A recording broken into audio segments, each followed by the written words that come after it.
Goeiemôre. Dis lekker weer eens om 'n bietjie die woord met julle te deel, altyd vir my voorreg. En ja, ons is in ons laaste week van ons reeks oor die Heilige Gees, the familiar stranger. En maar voordat ek daar afskop, hulle vertel die storie van die seentjie wat vir sy pa vra, pa, kan ek jou 'n paar vrae vra oor die Bybel? Hy sê, ja my seun. Hy sê, is dit so dat die kinders van Israel vir 400 jaar in Egipte slawe was? Hy sê, ja my seun. Hy sê, is dit so dat die kinders van Israel toe deur die Rooi See getrek het? Hy sê, ja my seun. Hy sê, is dit so dat die kinders van Israel toe vir 40 jaar in die woestyn was? Hy sê, ja my seun, wat is jou vraag? Hy sê, pa, is dit so dat die kinders van Israel uiteindelik die beloofde land in besit geneem het? Hy sê, ja my seun. Hy sê, pa, net een vraag, waar was die groot mense?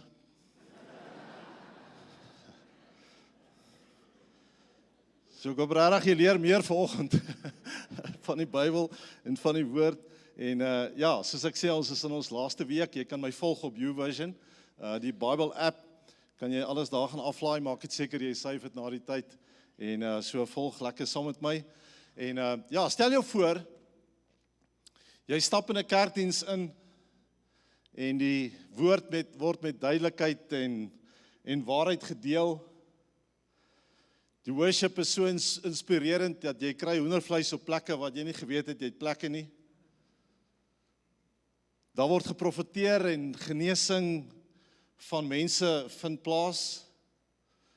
Mense beleef die aanraking van die Heilige Gees wat woorde nie kan beskryf nie. En ons het ietsie daarvan beleef met ons hemelvaartdiens donderdag aand. Maar dan stap jy uit en jy sien hoe dat 'n man en 'n vrou in die parkeerarea 'n rusie het. Jy ry af van die straat en jy sien slaggate wat groter is as jou kar partykeer. Ons hoor op die nuus van die uitdagings van ons land. En jy sien mense wat dringend uiteindelik God nodig het.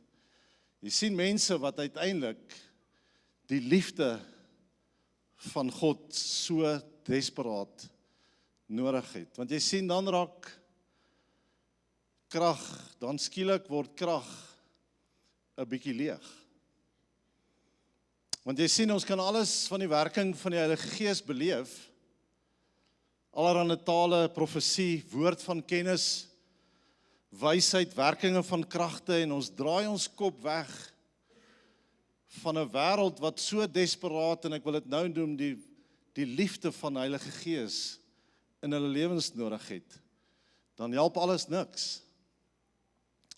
So ek wil vandag met jou praat oor die gedagte van die werking van die Heilige Gees wat manifesteer deur liefde.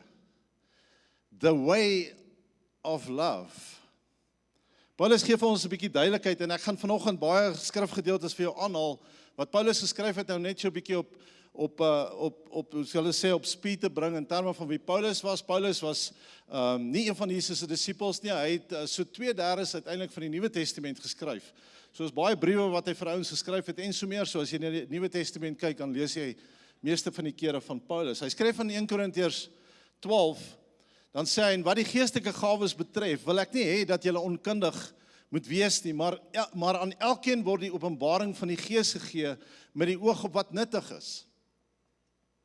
En dan noem hy sê wysheid en kennis en gesondmaking en geloof en werkinge van kragte en onder andere profesie. En voordat hy by 1 Korintiërs 14 uitkom, wat hy vir ons mooi verduidelik hoe om hierdie gawes in die gemeente te sien gebeur, dan gee hy vir ons 'n klompie riglyne daaroor. Voordat hy daarby kom, dan stop hy alles. En dan in 1 Korintiërs 13, dan sê hy sê al hierdie dinge, hierdie tale en die werkinge en gesondmaking en al hierdie goed, beteken eintlik niks as daar nie liefde is nie. As ons nie die liefde van die Heilige Gees in ons lewens kan beleef nie.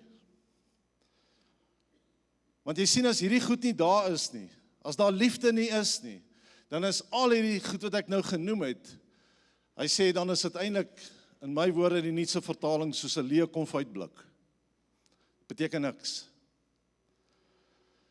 En dit het my weer laat dink aan die storie van die dam. As ons praat oor die storie van die dam, dan is dit baie keer hoe dat mense dam sien, Hartbeespoort onder andere, die Vaaldam, waar ook al jy is, dan sien ons baie keer hoe dat mense die dam geniet. Hulle swem en hulle ski en hulle vang vis en as 'n klomp goed wat gebeur, maar uiteindelik weet ons, veral as jy in Gauteng bly, dat die dam nie net is om jou op te speel nie, die dam is uiteindelik daar om vir mense water te gee. En dit is baie keer met dieselfde met die werking van die Heilige Gees. Partykeer beleef ons hierdie ervaring en daar's niks meer verkeerd nie. Soos ek sê, ons het dit donderdag aand by ons hemelvaartdiens, dit is so tasbaar beleef. Maar as daar nie liefde is nie, as dit nie uiteindelik 'n werking het op mense se lewens nie, dan sê die Bybel, dan beteken dit niks nie. Kom ek lees vir jou daai gedeelte in 1 Korintiërs 13 en miskien kan jy jouself daarmee assosieer en jouself hieraan sien of hieraan meet. Hy sê die liefde is lankmoedig en is vriendelik, die liefde is nie jaloers nie, die liefde praat nie groot nie, is nie opgeblaas nie, handel nie onwelvoeglik nie, soek nie sy eie belang nie, word nie verbitterd nie, reken die kwaad nie toe nie, en is bly en nie bly oor die ongeregtigheid nie, maar is bly saam in die waarheid. Dit bedek alles, glo alles, hoop alles, dit verdra alles. En dan sien ons dat die grootste bewys van die werking van die Heilige Gees uiteindelik nie kragte is nie, maar dit uiteindelik liefde is. 1 Johannes 4, dan skryf Johannes, hy sê, hierin is die liefde, en dan verduidelik hy vir ons 'n bietjie die liefde, en een van die aspekte van liefde wat ek vanoggend verstaan is, en ek gaan dit 'n paar keer dalk sê, is dat jy sal verstaan hoe lief God jou is, hoe lief die Heilige Gees jou het, en wanneer hy praat van liefde, hy sê, liefde dryf die vrees na buite. So as jy vir God vrees, bang is vir hom en wegkruip vir hom, dan besef jy het nog nie die waarheid van liefde wat hy vir jou het in jou lewe beleef nie. En dis hoekom ons baie keer praat van die gedagte van the familiar stranger, dat dit vir jou werklikheid sal word, dat hy nie vir jou hierdie vreemdeling sal wees nie. Hy sê hierin is die liefde, nie dat ons God lief gehad het nie, maar dat hy ons lief gehad het en sy seun gestuur het as 'n versoening vir ons sondes. As God ons so lief gehad het, hy sê, behoort ons ook mekaar lief te hê. Niemand het God ooit aanskou nie. As ons mekaar lief het, bly God in ons en het sy liefde in ons volmaak geword.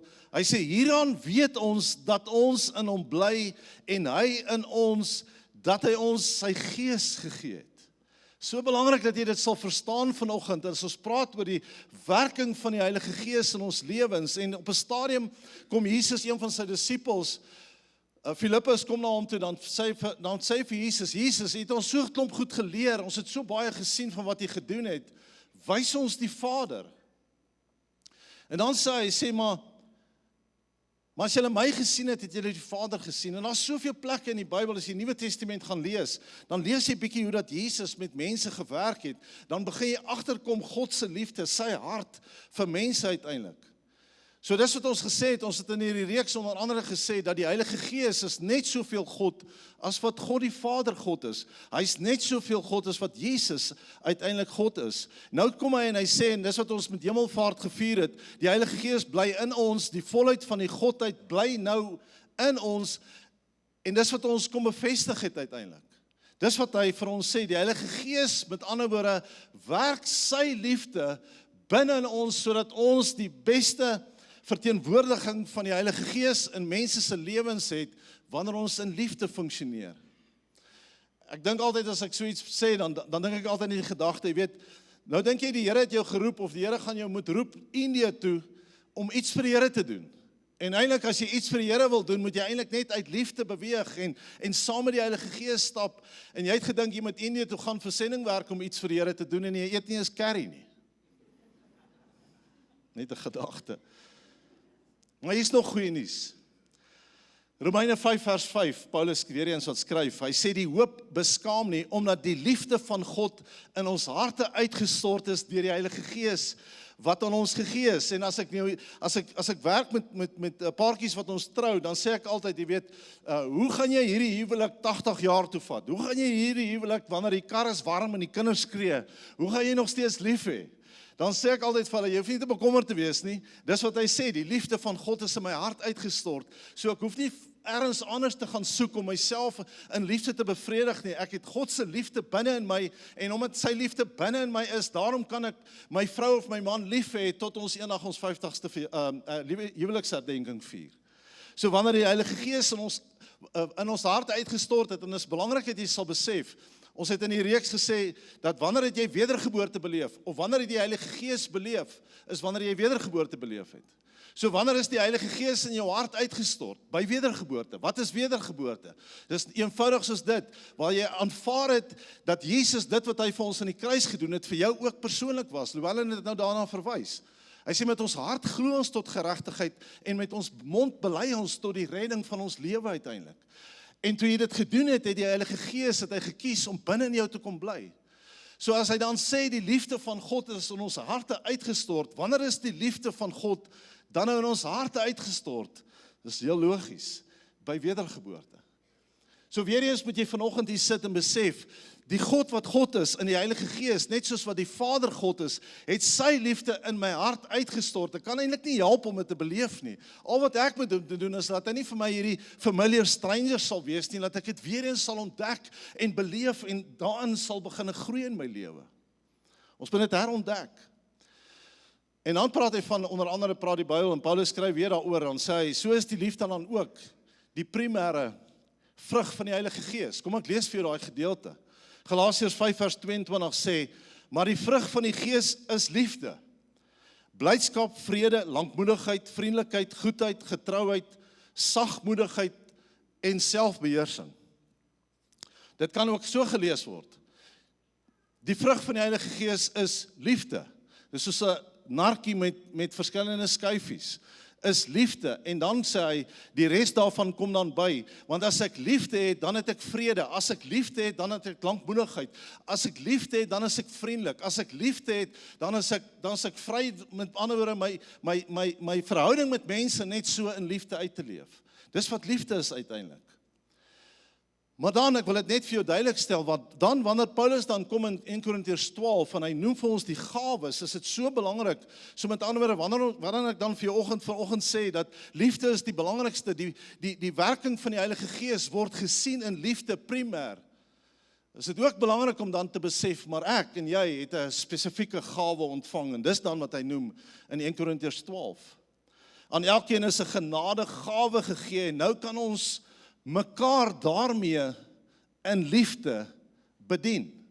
Dit is so belangrik, en ons moet onthou dat ons selfs 'n verantwoordelikheid het om uiteindelik as Christene ons bediening en ons roeping sal vasmaak. Dis een van die goed wat Paulus skryf vir Timoteus. Gaan lees bietjie daar so teen die einde van die Nuwe Testament. Dan skryf hy 'n brief van Timoteus. Dan sê hy vir Timoteus, moenie laat hulle jou jonkheid verag nie. Hy sê maar wakker hierdie gawe wat in jou is, wakker dit aan, want daar's 'n spesifieke rede hoekom jy dit ontvang het, sodat jy mense daarmee in liefde uiteindelik kan bedien. Ons het 'n verantwoordelikheid daaroor. Efesiërs 4, die baie bekende vers 11 tot 12 sê hy, en hy het gegee hy het sommige as apostels, ander as profete, ander as evangeliste, en ander as herders en leraars gegee, om die heiliges toe te rus vir hulle dienswerk, om die liggaam van Christus uiteindelik op te bou. Dis wat ons gegee is. Met ander woorde, hier's 'n klomp ouens wat gegee is, en ek praat altyd van the office of ministry, van herderskap, van pastorskap, van apostelskap, van vooruitloop, van die grondbreek uiteindelik. Hoekom? Om die heiliges toe te rus vir hulle dienswerk. Ons elkeen het daai genadegawe gekry uiteindelik om dit te kan beleef. Nou wie is die heiliges? Ek wil weer dit sê, ek sê dit baie keer by baie plekke, al die heiliges, steek gou julle hande op. Okay, kan ons probeer weer. Al die heiliges. As jy Jesus Christus ken, soos ek nou gesê het, het hy gekies om in jou te kom woon. Jy's heilig nie omdat jy so smart is nie, maar as omdat die Heilige Gees binne in jou woon. So as ek sê al die heiliges steek hulle hande op, dan kan ons hande opsteek, want hoekom? Hy leef binne in ons. Ek is heilig omdat hy heilig is binne in my. So hy kyk verby my swakheid, hy kyk verby my tekortkominge in my lewe. Hy kyk na my deur die bril van Jesus Christus. Hy kyk na my deur die bril van die Heilige Gees, wat uiteindelik binne in my woon, en daarom kan ek uiteindelik leef met liefde na mense toe, want hoekom? Ek weet wie ek is. My identiteit is uiteindelik vasgemaak. So dis wat hy dan sê, en Paulus het 'n interessante manier, en ek het sommer 'n paar goedjies gaan uithaal wat dit betref, hoe hy dan vir ons verduidelik hoe om by hierdie roeping uit te kom. Want as ons praat van liefde, om deur liefde mense te bedien, moet ons ook verstaan, soos wat jy hier sit vanoggend, aan elkeen van ons is 'n genadegawe gegee. Iemand sê eendag vir my, nee Benny, ek dink ek het dit ooit gekry in my lewe nie, want dit voel nie so nie. Nee, jy's nie so special nie. So elkeen van ons het 'n genadegawe gekry, en dan vat hy ons eintlik hier op 'n journey, en ek wil jou uitnooi om weer die boek Efesiërs te gaan lees, waar Paulus vir die Efesiërs skryf. Net in Efesiërs 1 is daar seker 7 plekke, ek het al eendag probeer tel net. Hoeveel keer praat hy van wat met ons gebeur, omdat ons in Christus is? En van die goed wat hy dan sê, en luister mooi, as ons kom by jou roeping, as hy kom by jou bediening, as ons kom by jou bediening wat jy met liefde uitleef, moet jy hierdie verstaan, om te verstaan, hoekom jy die autoriteit en die gesag het, om uiteindelik dit te gaan doen, net op 'n natuurlike manier. Ek het nou gepraat van die vrugte van die Gees. Liefde, lankmoedigheid, goedheid, getrouheid, vriendelikheid. Dis die vrugte van die Gees. Met ander woorde, hy leef binne my, en dan sê ek altyd, 'n vrugteboom probeer nie vrugte dra nie. Ek het 2 granaatbome daar in my erf.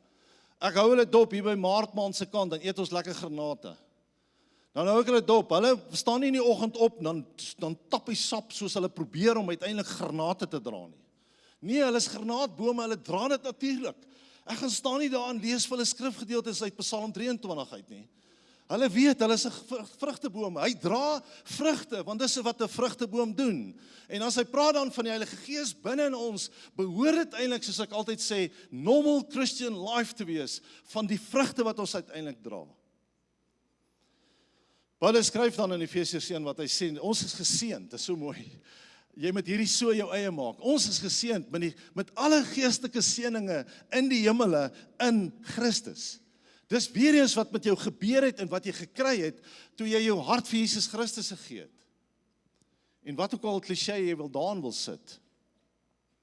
En dan sê hy net so bietjie verder aan Efesiërs 1, dan sê hy, dieselfde krag, dieselfde autoriteit, want hoekom, hy leef binne in my, dieselfde krag wat God gewerk het in Christus toe hom uit die dode opgewek het, is aan die gemeente gegee. Hier sit ons, nie net Doxadio Raslo Campus nie, maar elke ander lewegewende gemeente in ons stad. So kan ons hulle noem, aan elkeen van ons, die liggaam van Christus, aan elkeen van ons, dis hierdie krag wat ons het, ons moet dit net ontdek op uiteindelik. Ons wil dit net sien gebeur. Efesiërs 2, dan gaan hy aan, dan sê hy sê, sodat ons sal verstaan wat die autoriteit is, wat binne in ons is, dan sê hy het ons saam laat sit, saam met Christus, in hemelse plekke. Waar sit Jesus? Die hemelvaart was belangrik hiervoor. Hy sit aan die regterhand van die Vader. Nou sê hy, ons sit saam met hom, in die hemele, in Christus, the place of authority, dis wat ons het. Priscilla het nou genoem, dat ons kan roep in die naam van Jesus, enige omstandigheid moet uiteindelik reageer, maar ons kan dit nie doen as ons nie verstaan wat ons autoriteit is nie. En dan in Efesiërs 3, dan kom hy en dan sê hy, ek wil hê julle moet sal verstaan, dan praat hy van die hoogte, die breedte, die lengte, en dan raak hy so al vir my bietjie die mekaar, dan sê hy, as julle net die liefde van God vir julle sal verstaan en ken. Hy sê, dis wat ons het, maar dan kom hy in Efesiërs 4, luister hierna, hy sê, nou moedig hy ons aan, en ek het dit vir jou so daarop gesit, nou moedig hy ons aan om te wandel, waardig die roeping waarmee ons geroep is, met alle nederigheid en sagmoedigheid, met lankmoedigheid, dit klink vir my soos vrugtig van die Gees, terwyl julle mekaar in liefde verdra. Ek weet nie of jy al agtergekom het nie, maar tot in die kerk, moet ons mekaar meeste van die keer in liefde verdra. Hy sê maar in elkeen, vers 7 sê, maar in elkeen van ons is die gawe, die genade gegee volgens die mate van die gawe van Christus. Hier lees ek dit nou vir jou uit die Bybel uit. Hierdie is net 'n iPad, maar ek beloof dit is die Bybel hierdie. Alright? Maar in elkeen van ons is die genade gegee volgens die mate van die gawe van Christus. Christus het alles gehad, maar nou is ons gemeente, nou ons is verskillende mense, jy het 'n spesifieke persoonlikheid, jy het iets anderste van 'n gawe gekry, maar as die liggaam van Christus saamwerk, beleef mense Jesus Christus op aarde. Dis wat hy beleef, wat ons beleef. En liefde is uiteindelik die bousteen van dit alles. Die Fariseërs, en ek gaan met hierdie gedagte afsluit, die Fariseërs kom na Jesus toe, dan probeer hulle vir Jesus so 'n bietjie uitvang. dan sê die fariseërs vir Jesus, hulle kyk na die 10 gebooie, en ons het almal nou al die 10 gebooie gehoor, ons kyk na die 10 gebooie, dan vra hulle vir Jesus, watter een van hierdie gebooie sal jy nou sê, is die heel belangrikste? Nou, Jesus is nie van gister af nie. Hy het hierdie goed geskryf. Hy weet wat is die gees hier agter. Dan sê hy vir hulle, hy sê uiteindelik, ek kan nie net vir julle een gee nie. Want die een gaan saam met die ander en ek moet vir julle al twee gee. Hier sê hy dan, hy het vir hulle gesê, jy moet die Here jou God lief hê met jou hele hart, met jou hele siel en met jou hele verstand. Dit is die belangrikste van die eerste gebod. En die tweede wat hieraan gelyk is, jy moet jou naaste lief hê soos jouself, en op hierdie 2 gebooie berus die hele wet en die profete. Hy sê as jy hierdie 2 doen, as jy hierdie 2 in gedagte hou, hy sê alles van die lewe gaan oor hierdie 2.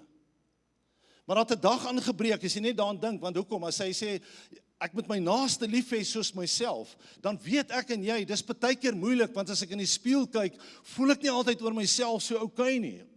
Of as ek die enigste een. Hy sê, maar as ek my naaste nou moet lief hê soos myself, nadat ek God lief gehad het, ek stoei bietjie baie keer met hierdie ding. Maar dan sê hy mekaar lief soos ek julle lief gehad het. Hoe het hy ons lief gehad? Hy het sy lewe vir ons afgelê. Daar's nou vir jou goeie huweliksraad. Hy het sy lewe vir my afgelê. En daarom kan ek nou my mense dien met liefde en vanuit liefde. Jesus, net voor hy dan nou kom hang in die kruis, voor hy vir ons gesterf het, dan sit hy met sy disippels, en dan, want hierdie is die wet en die gebooie het hy gepraat van. Maar ons stoei partykeer met daarmee. Dan sê hy vir hulle, okay, 'n nuwe gebod gee ek julle. Luister na daai skrifgedeelte, Johannes 13. Dan sê hy sê ek gee julle 'n nuwe gebod. Dis asof hy, luister hier, daar's 'n klomp menslikheid wat ons nie altyd reg kry nie, en dit wat ek nou net vir julle gesê het nie. Hy sê maar nou hier gee ek vir jou 'n nuwe ene. Julle moet mekaar lief hê. Dan sê hy net soos ek julle lief gehad het. Hy sê moet julle ook mekaar lief hê.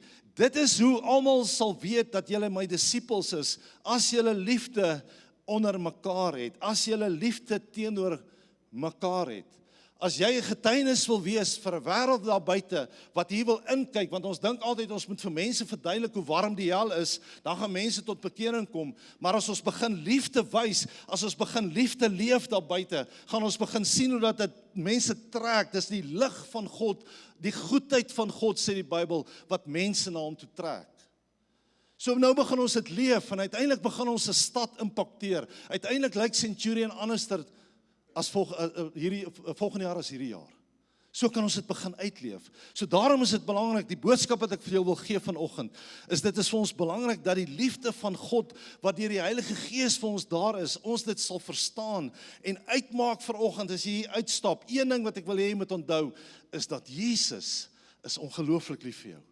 En hy het jou nie net daar gelos nie, hy het sy liefde in ons harte uitgestort, sodat ons mekaar kan lief hê, en soos ons mekaar lief het, so kom die Heilige Gees en mense sien, luister maar, hierdie mense is iets anders. Ek soek iets wat julle het. En mag ons 'n gemeenskap word, wat dit kan besef, en uiteindelik dit kan verstaan. Soos ons dan praat van the familiar stranger, het ons nodig, dat hy nie net vir ons hierdie vreemdeling sal wees nie, maar dat ons uiteindelik hom sal leer ken. En soos Paulus sê, in die krag van sy opstanding. Wil jy nie saam met my staan nie? Staan saam met my asseblief.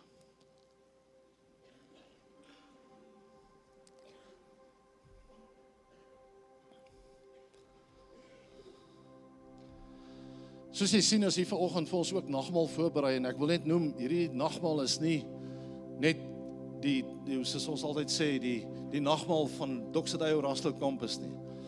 Hierdie nagmaal is die tafel van die Here. So of jy nou deel is van hierdie gemeente of nie, as jy Jesus Christus ken, kan jy vanoggend nagmaal geniet. En ek wil jou skrifgedeelte lees, en nou hulle net daarna verwys donderdag aand, wat vir my so mooi was, en ek het net gedink wil ek vanoggend vir jou lees, en voordat ek vir ons bid, dat jy in die nagmaal vanoggend hierdie sal sien. Dat die nagmaal is hierdie bewys wat hy vir ons gegee het.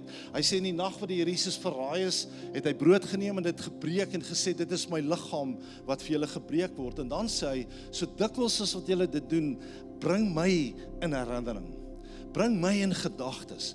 Bring my liefde vir jou vanoggend in gedagtes. So wanneer jy daai broodjie breek, dan besef jy, Here, hier's die realiteit. Ek kan dit nie meer konkreet kry as dit, dat die liefde in my hart uitgestort is nie. En dan praat hy van die druiwesap.